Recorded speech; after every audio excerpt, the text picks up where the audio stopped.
നിങ്ങൾ കുവൈത്തിലാണോ വർക്ക് ചെയ്യുന്നത് എങ്കിൽ നിങ്ങൾ ഇത് അറിഞ്ഞിരിക്കണം. കുവൈത്തിലെ നിയമപ്രകാരം ഒരു ജീവനക്കാരൻ 7 ദിവസം കണ്ടിന്യൂസ് ആയിട്ട് അല്ലെങ്കിൽ 20 ദിവസം ഇടവിട്ട് ഒരു വർഷത്തിൽ യാതൊരു സാധുവായിട്ടുള്ള കാരണങ്ങളില്ലാതെ ലീവ് എടുക്കുകയാണെങ്കിൽ തൊഴിലുടമയ്ക്ക് അയാൾ റിസൈൻ ചെയ്തതായിട്ട് കണക്കാക്കാം. അയാൾ സ്വമേധയായിട്ട് റിസൈൻ ചെയ്തതായിട്ട് കണക്കാക്കാം. ഇതിൽ ശ്രദ്ധിക്കേണ്ടത് എന്താണെന്ന് വെച്ചാൽ സാധുവായിട്ടുള്ള യാതൊരു കാരണങ്ങളും കൂടാതെ ആയിരിക്കണം, യാതൊരു കാരണങ്ങളും ഇല്ലാതെ ആയിരിക്കണം അയാൾ ലീവ് എടുക്കേണ്ടത്.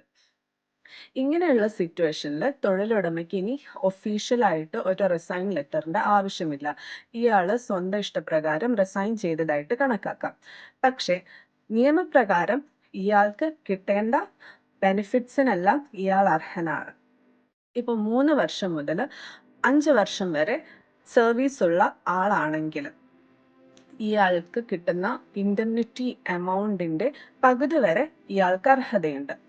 ഇനി 5 വർഷം മുതൽ 10 വർഷം വരെ സർവീസ് ഉള്ള ആളാണെങ്കിൽ ഇയാൾക്ക് കിട്ടേണ്ട എമൗണ്ടിന്റെ 2/3 ഇയാൾക്ക് അർഹതയുണ്ട്.